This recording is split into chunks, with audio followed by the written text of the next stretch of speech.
right, very good. Good morning, everybody. My name's Clay Wilemon. I'm CEO and chairman at 4L Data Intelligence. 4L Data Intelligence is a company built on a patented artificial intelligence core technology platform. Today, we're focused on fraud, waste, and abuse, prevention, and program and payment integrity in healthcare, eventually moving into other forms of insurances as well. I'm excited to be able to address this topic today. The future of innovation is AI in Orange County, and specifically really looking at how the AI Innovation Hub is really going to shape the future of Orange County in much way that some of the other Octane initiatives have shaped the future of medtech and innovation technology in the past. I think this is a logical extension, part of Octane's DNA, and a role that Octane should certainly be playing. Honored today to be joined here, certainly by Kathleen Peters. Kathleen is the Chief Innovation Officer at Experian, so welcome. Thank you. And Bill Carpou. Introducing Bill Carpou at an Octane event is kind of like introducing Santa Claus in the North Pole, right? So anyway, so Bill, welcome to your own event. How about that? Thank you, Clay. Great. So first thing I want to do is tackle, as you look at the image behind us, referencing the untapped AI potential that we have here in Orange County. So today we really want to talk about why an innovation hub, why an AI innovation hub here, why Orange County, okay? Why Orange County, why now, and why Octane and Experian are really the perfect partners to join together and lead this charge, okay? So if I can get the next slide up on the screen, I'll start with Bill.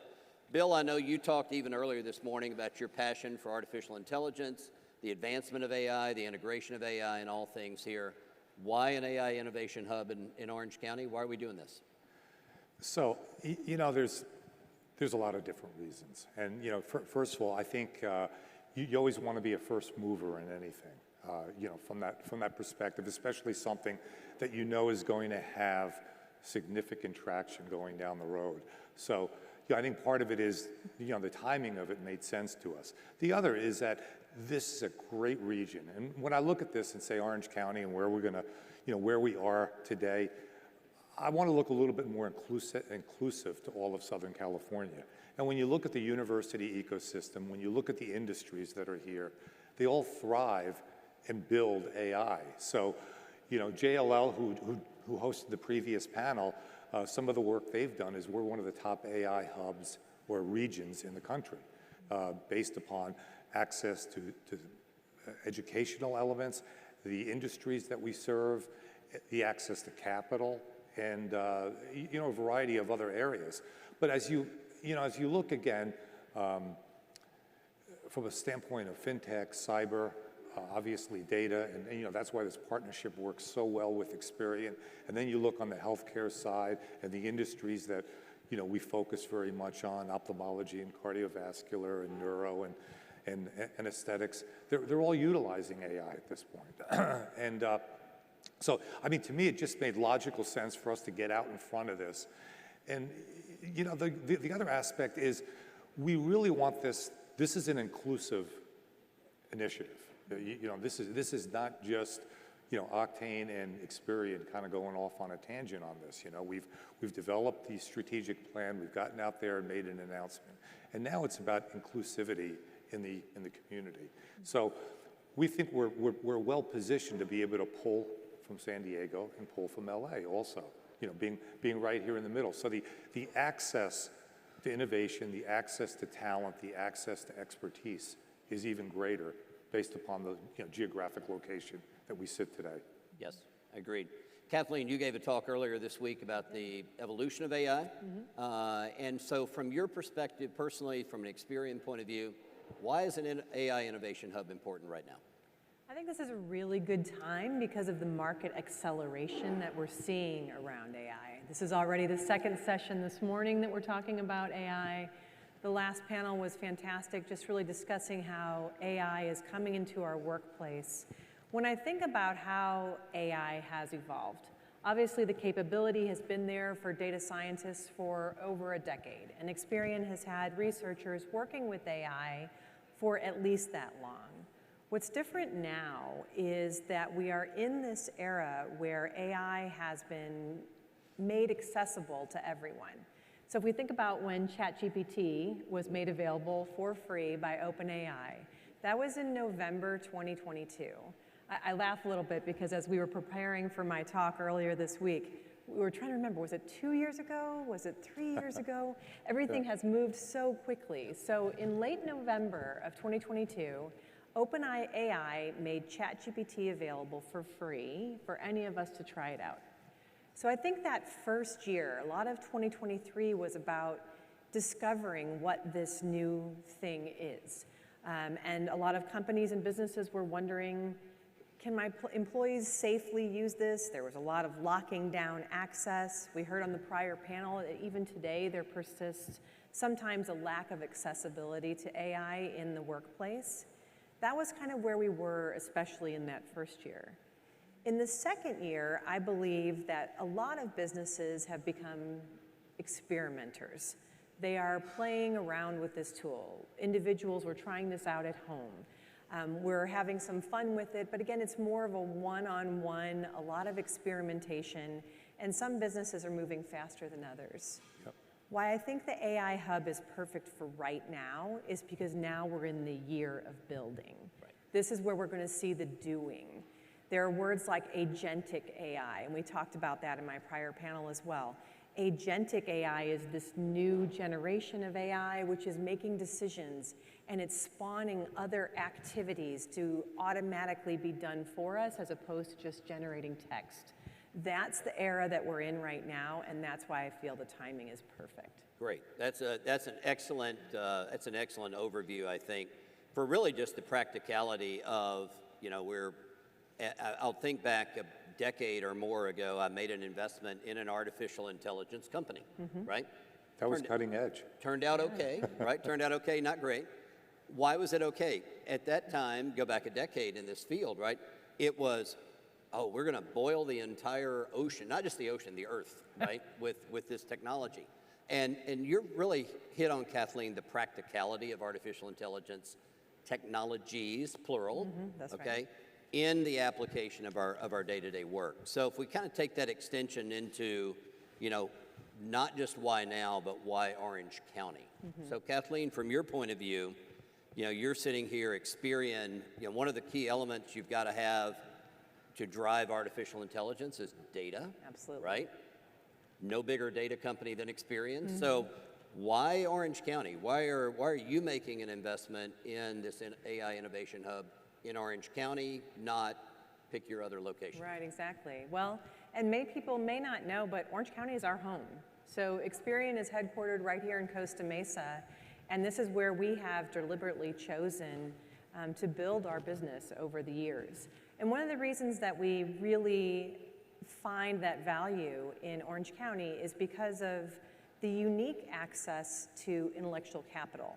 One of the ways that I think that Orange County really distinguishes itself, say, from Silicon Valley, where I've spent a lot of my life as well, is that you have this diversity of background and interest and a really unique set of entrepreneurial spirit that is here that has led to the creation of businesses in med tech, in space tech, in automotive.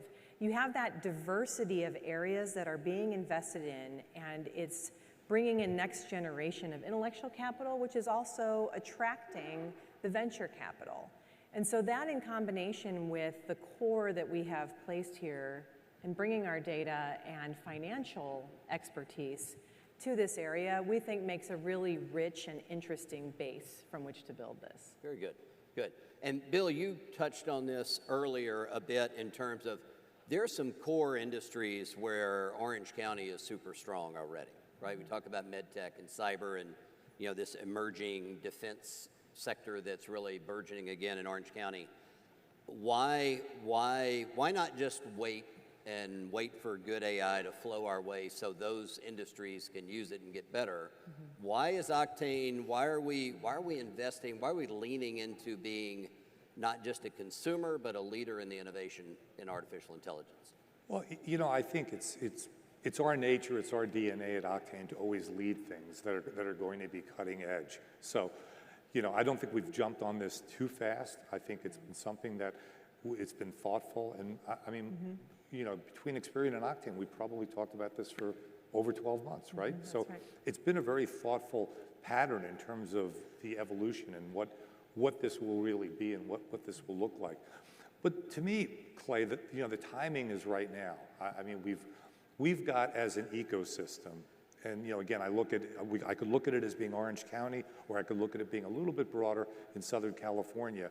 There was a point in time 6, 7, 8 years ago, that if you started a company here and you raised outside the area, which by the way, you kind of need to because there's not enough headquartered capital, you were pretty much going to be forced to move to that location. You get Boston money, your new address is going to be Boston. You get money from Silicon Valley, your new address is Silicon Valley. And I'd say one of the dynamics that we've seen over the last 4 years or so is that investors outside this area have an incredibly high degree of confidence that companies could be built, can be funded, can scale, commercialize, and be actual contributors to the GDP, to the innovation, to the economy here in Orange County. So I think the timing is right for all of those, is that people that support this innovation in Orange County and Southern California are now saying, hey, we've got full confidence in you. And you know, as Kathleen mentioned, we've got the great innovation ecosystem and the companies and the educational aspect. So to me, the timing is right for right now. You've got the proof points, right? Yeah, we've got the proof points. And yeah, you know, look, at the end of the day, if the two of us don't go off and do this, someone else is going to do it. That's right. And you know, we really would like to plant the flag in Orange County and not all of a sudden have 5 AI hubs jump up all over the place, but really have this be the draw. And you know, between Octane and Experian, I think we have an ability to attract people from outside the area too. That's right. So whether it's OUS or just domestically on the East Coast, this could be a destination for AI innovation. Right. And that would be the goal. Absolutely. So let's do this. For our folks in the back, will give us the next slide. But you hit on a perfect transition, which is I didn't mean to. Well, you did, though. You did. Instinctively killed it. So why Octane and Experian together? I can make a case for Experian as a leader because of your role in data and just a technology leader globally. Octane, why together? Why? You know, you talked about a year's worth of development, which is, you know, this 7 years in AI years, right? Why together? Why Octane and Experian together? Well, you know, I think if you look at these items here, in terms of what we did in a survey, each organization has real strengths in each of these. You know, so I mean, you know, we do have the ability, and we help develop talent along the way. We've got mechanisms that access and bring capital from outside the area. You know, you look at data. Clearly, Experian is at the very, very top and pinnacle of things like that, as well as some of the other items. So, you know, I think as you look at these, that's what our region says we need to be a leader in AI, and we've got these topics between the two of us. So I think it's a very complementary relationship. Yeah. And especially when you look at this, and this is from a survey where Octane went out recently and surveyed the community and said, hey, what do we need in this area in Orange County to be a leader in the artificial technology innovation sphere, right? And so when you look at the elements here that you all indicated that are on the screen, I want to touch on one that Kathleen, you referenced, you know, earlier in the week when we were chatting, and that is education and best practices. So if you think about, you know, innovating in artificial intelligence, there's a couple of things you're going to need. You're going to need a lot of data from somewhere. You're going to need to be able to handle that data responsibly, right?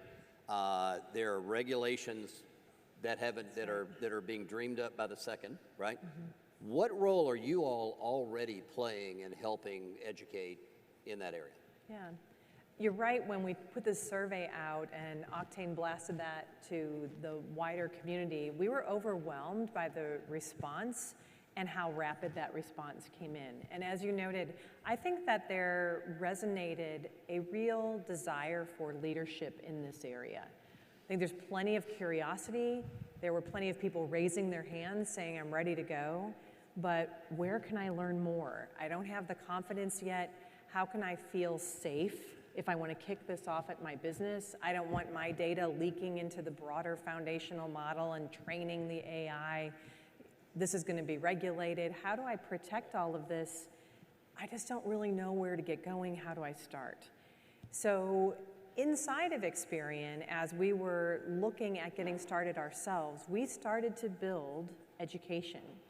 It became part of our required training for all employees. Just as you would take your security training and your other new employee training, everyone takes a responsible use, acceptable use policy training on AI.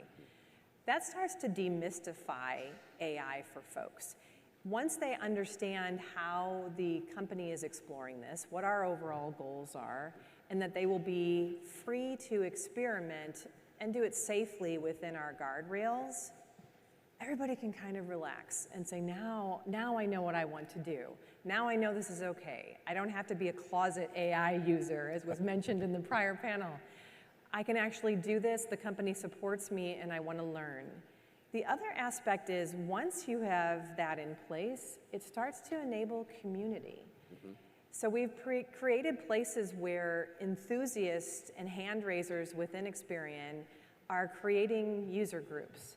We gave them the forums to be able to do that. Some are virtual, some are in person, and then they're learning from each other. This stuff is moving so fast, we couldn't possibly put it into a PowerPoint presentation and just train on it. They need to be able to share what they're discovering. We have some great guys in our lab who in particular are always watching X, Twitter, for what is the latest paper that has come out, what is the latest math around the new AI advancements, and then they're sharing that. So that foundational idea of providing safe spaces and education is one that we now want to take outside of the company and bring to this Orange County AI initiative.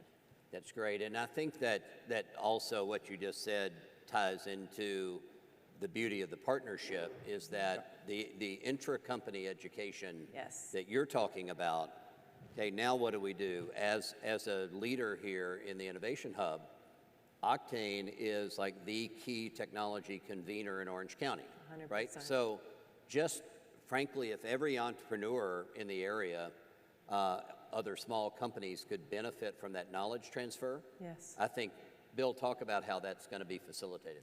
Well, you know, go back again, you know, the term we used is complementary, okay?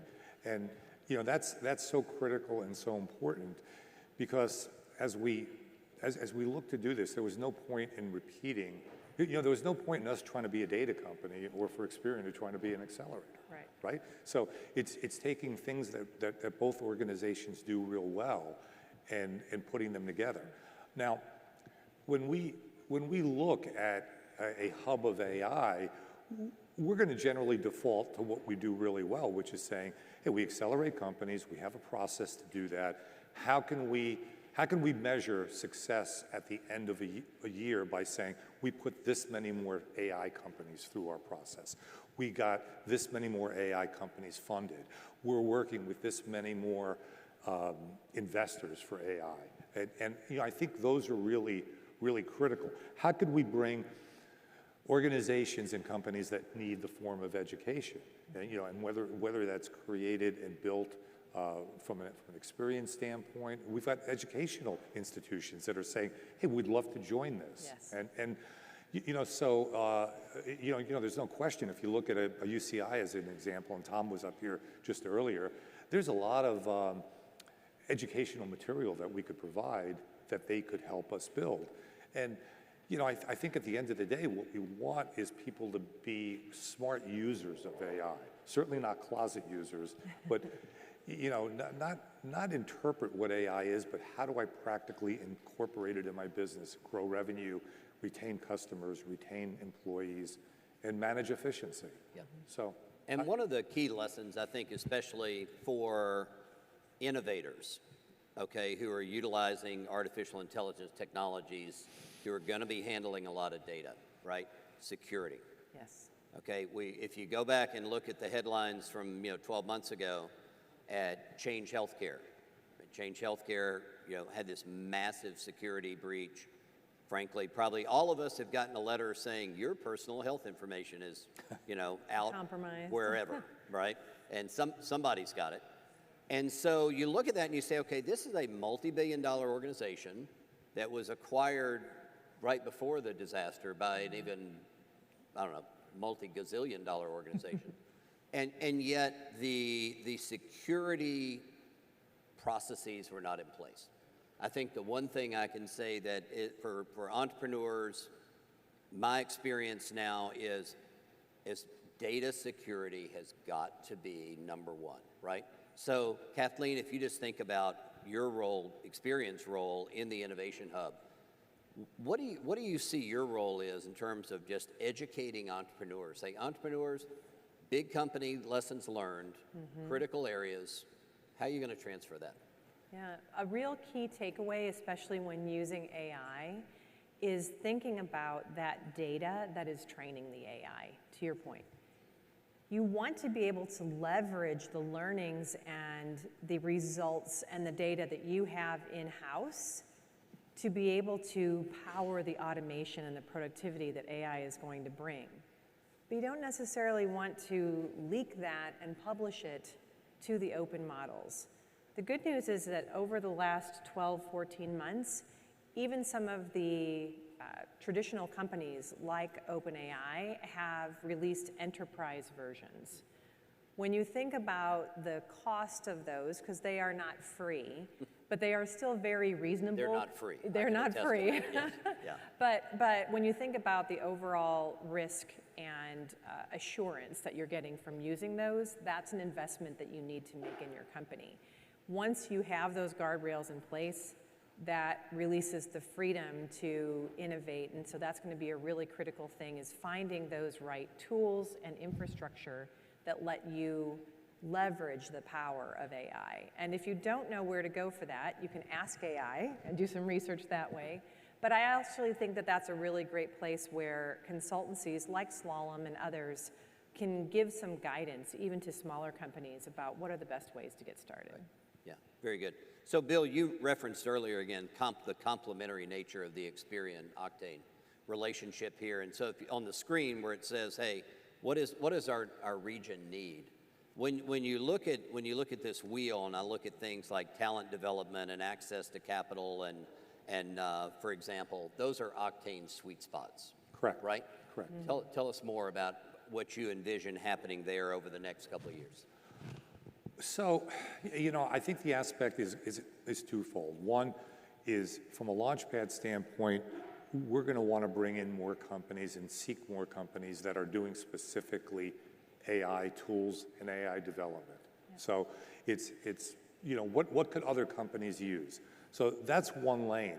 The other is, as the normal companies come through, I mean, they're using AI. They're going to have to use AI. So I think I don't know that I want to call it an educational aspect, but there's an awareness of, okay, as you're building your company and you're starting to scale, and we're helping you with your presentation deck, and we're putting you in front of sources of capital, how do you bring the utilization of AI to show some level of competitive differentiation, perhaps, as you go to present to a VC? Right. It's the creation of companies and the utilization.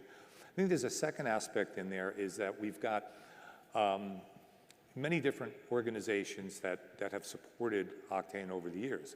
Experian, thankfully, has been with us almost since day one, in 2002. But if I just look at medical or the healthcare side, and I look at J&J or Edwards or Medtronic or AbbVie, I've had discussions with all four of them, and they're all very bullish on being able to be in a setting where they could talk amongst themselves. Now, obviously, each one of those companies compete in certain areas. They've got some form of confidentiality, but none of them, to their admission, really has an AI strategy that's fully baked at this point. I don't think anybody can, because it's going to be iterative and it's going to change and evolve every month from that standpoint. So there's an opportunity, I think, also for us to bring groups of people together that are in similar industries and share where they're going, where perhaps the output is a much stronger AI program, AI strategic plan for each of those organizations. And then it kind of puts the pin in Orange County again. Right.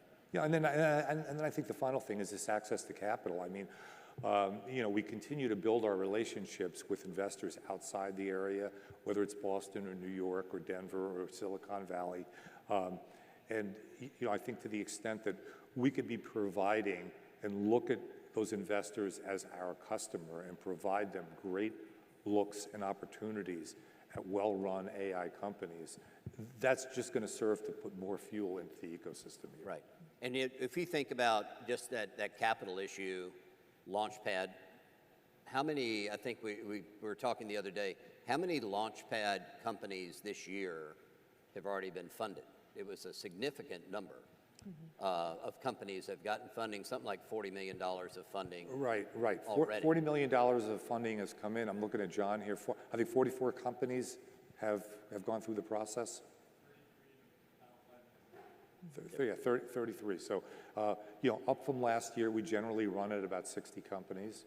And so, we can increase that capacity, but with that increase in capacity, it requires, the SBDC supporting us at a greater level or us figuring out some other, form to get the consultants involved. Right. But if I'm an enterprising entrepreneur and I've got the next big AI idea, going through the Launchpad process has proven now over a couple of decades to would generate $11 billion or something like that in value, and Launchpad graduates get funded at a much higher rate than the market. Yeah, so I know we did most of the investing discussion yesterday and all, but historically, and it's kind of really interesting because I'm going to state a number, and it's stayed plus or minus 1%, consistently over the last 6 years. And that's that companies that come through Launchpad, 86% of them get funded within 15 months. So if you're one of the 14%, I apologize, but 86% is just an incredible number. And it either ends up being 85 or 84 or 87. So it's right in that wheelhouse year after year after year. So we feel that we've got access to a great investor network, and if we could start bringing them this AI component, well vetted through perhaps our Haystacks tool, that's going to be even a stronger reason why investors come and seek companies here in Orange County. Right. Yeah. And Clay, when you asked earlier about why do we want to be, these are the aspects that really attracted us to partnering with Octane on this initiative. We wanted to have impact that was lasting.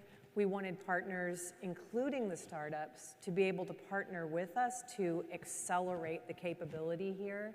Those partnerships turn into business relationships for us. They become companies that we may invest in, companies that we may acquire, or that we may become channels for in our industry. So that success and track record that Octane has had through Launchpad was very attractive to us in terms of entering this relationship. Yeah. And I'm going to just say something. I'm going to recall our first meeting, okay. and tell me if I'm on course on this. But I think really what it was more a seeking to be how Octane could help. In that Experian was thinking of doing an incubator or an accelerator, and it was probably going to be more focused on fintech and all of that. That's right. And then as we came out, we evolved and we looked at each other's complementary capabilities. We said, crap, we should do something together, and it's got to be bigger than just an accelerator for fintech. It's got to look much larger, and that's where we kind of ended up in this AI component. And in that vein, so Kathleen, if you think about this and say, all right, is the AI Innovation Hub, are we trying to help accelerate the next OpenAI, the next Palantir, or are we trying to accelerate a range of different companies leveraging innovative AI across a number of these sectors, or both? What's your vision there? My vision is definitely more of the latter. I think that there's been a head start by some really well-funded, well-capitalized businesses to build that foundation. I don't think we need to reinvent the foundation. I would actually like to use that and leverage that to power the way that AI is going to affect all these other industries. So for me personally, from our perspective, our vision is broader than creating the foundation pieces. Yeah, I agree with that. And the foundation is you then need to use it. And I think Right. part of this could be finding and seeking what companies need, what individuals need. And best practice. Yeah, exactly, best practices. And then maybe the front end of that would be formulating or creating companies that then could solve that. Right. Agree, fill in the gaps, Yeah. right? Because we're gonna understand those gaps and how those gaps are maybe stalling our accelerants to business success. I think one of the things I'd love to see 3, 4, 5 years down the road is that the companies, the industries that are here in Orange County are better users of AI, smarter users of AI, because there's been that education and that journey that they've been through in being a part of this. Yeah. Right.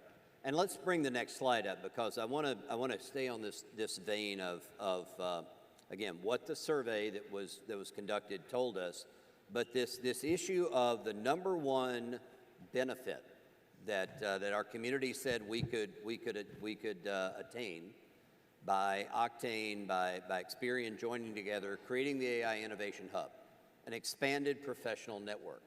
And Kathleen, you talked about, you think that one of the outputs will be more of the acceleration of those core sectors we already have using AI. Bill, you were referencing, the J&Js, the Medtronics of the world, talking about getting a comprehensive AI strategy. One of the beauties of Octane is we put different groups of people into rooms together, right? Talk a little bit about how we see the cross-pollination of, say, putting a defense and aerospace and a fintech and a medtech company. Sounds like a bad joke evolving here, but if we put those groups together, right, to share best practices, how do we see that? Because it seems like some of that cross-pollination makes sense. So, I think the total cross-pollination of industries still needs to be proven, and we're going to prove that out.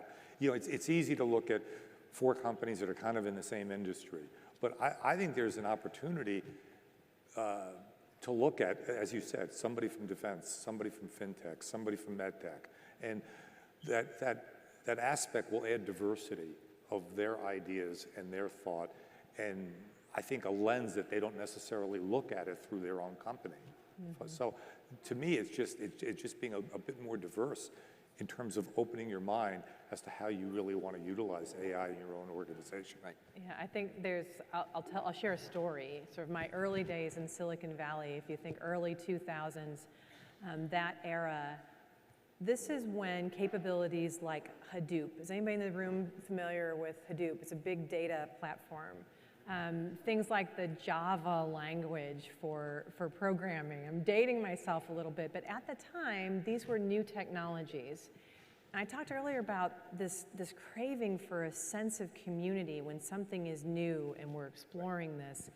And what happened were grassroots groups of individuals were meeting over pizza or over a beer and talking about, hey, I'm using this new stuff called Java.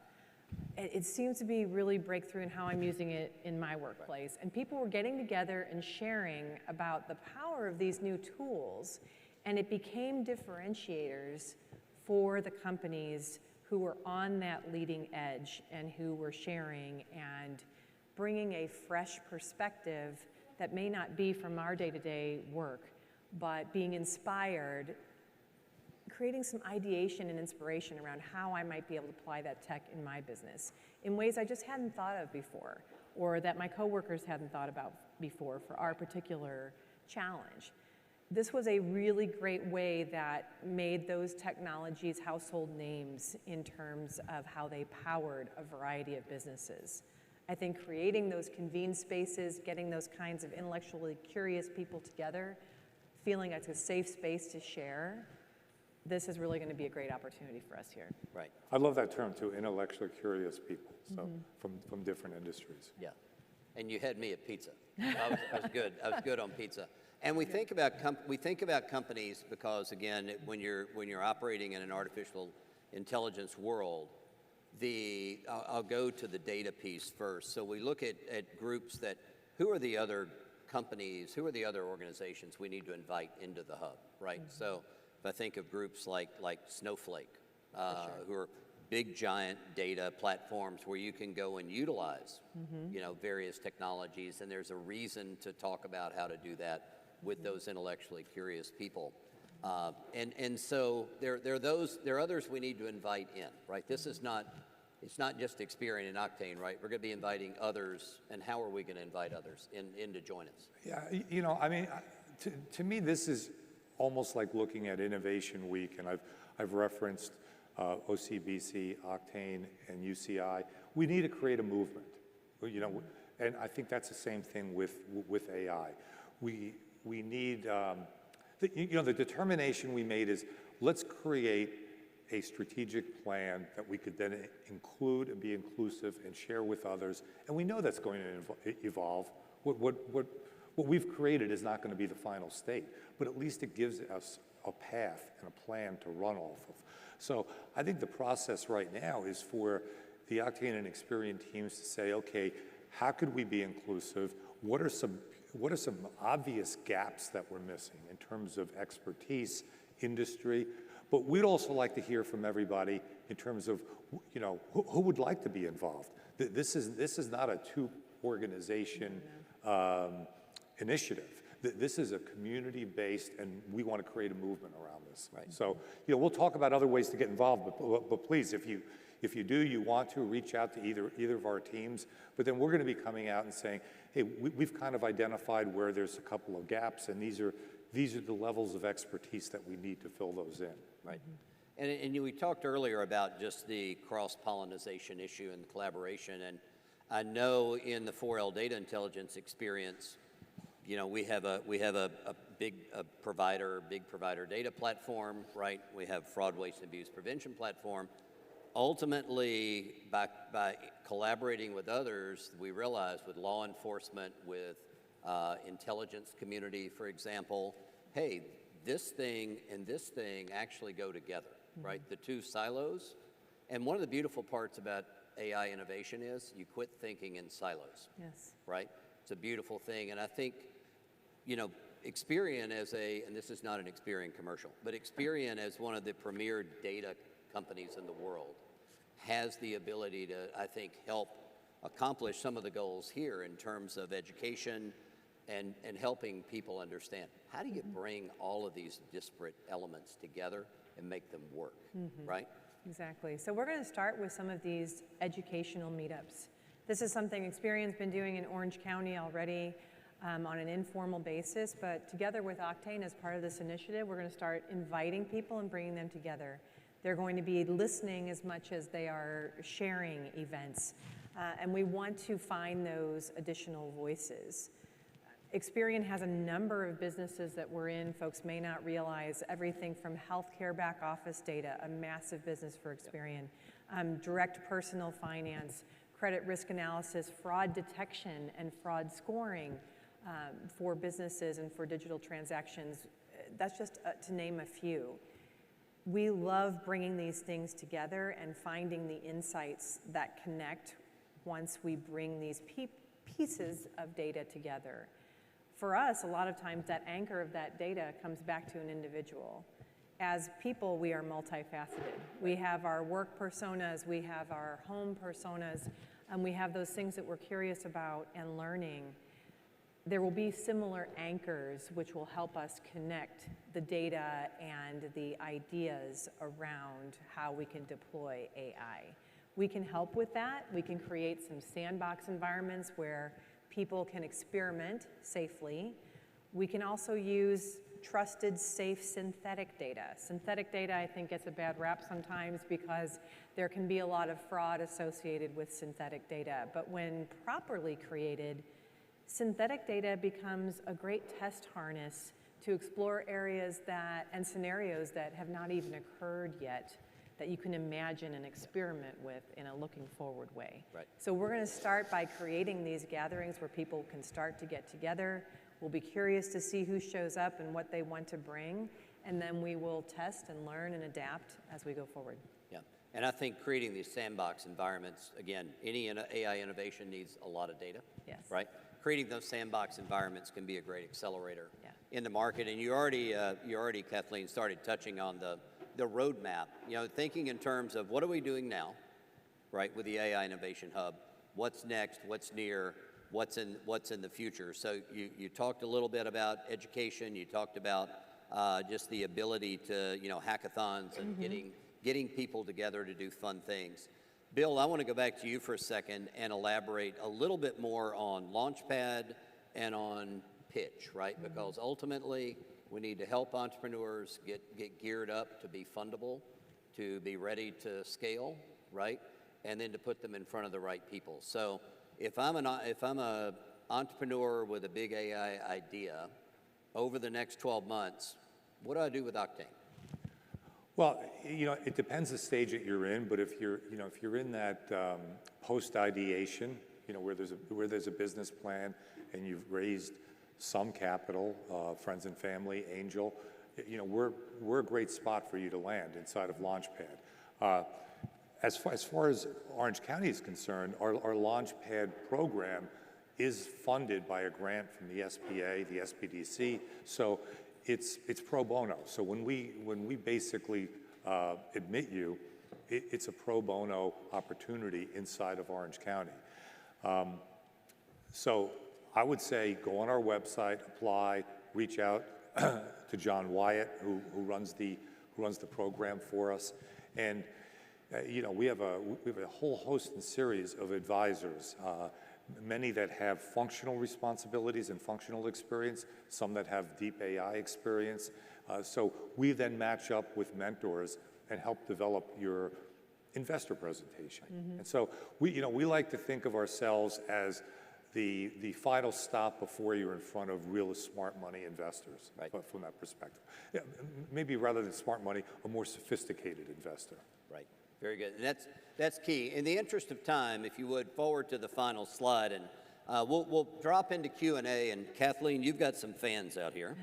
All right. So I don't know if you brought them all yourself or not, but they're here. Let's tackle a question here. It says, Kathleen, we've talked a lot about incorporating AI into our internal work process. Can you speak to the importance of offering AI-focused solutions to our clients in order to stay relevant and current? Great question. Thank you for that. We have a similar journey, so I can appreciate the direction that you're going there. One of the first AI-powered products that we put in market, in production at scale, was our Experian virtual assistant. Clearly a need for this. Who loves going through press 1 to get to this answer, press 2 to get to this, press 0 to get to operator, and several levels? Nobody loves IVR at all, right? And it doesn't necessarily even answer your question. This was a way that businesses put automation at scale to provide customer support that it was just crying out for what AI could bring. So our first step in that journey in productizing AI was, how can we change for our direct-to-consumer experience? Whenever you log on to Experian.com and you have a question about, how do I get to my credit score? What does my credit score mean? Why did my credit score go up or down in the last few days?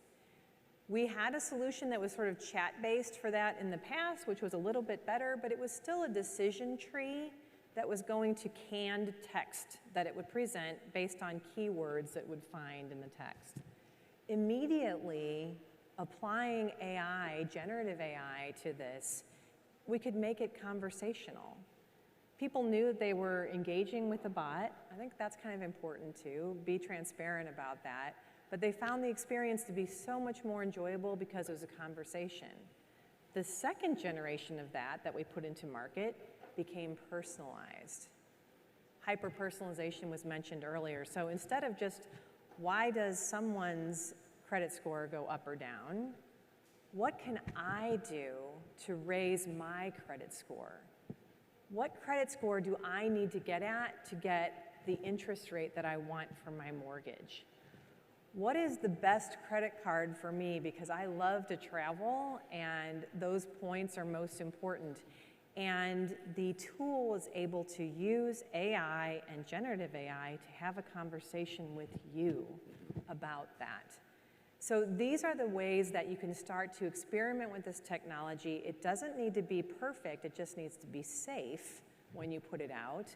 And then listen to the community, see how it's used, gather data, analyze that, and those are some great ways to think about bringing this to production. And you just hit on something about consumer acceptance also of engagement. I think our business 18 months ago when we suggested that our artificial intelligence driven platform was going to help fraud investigators do their work better, what they heard was, you're going to take my job, right? Today, when we say, hey, we've got a button you can push and it'll do the first 15 steps of your investigation process, and then you can start interacting with our bot, right?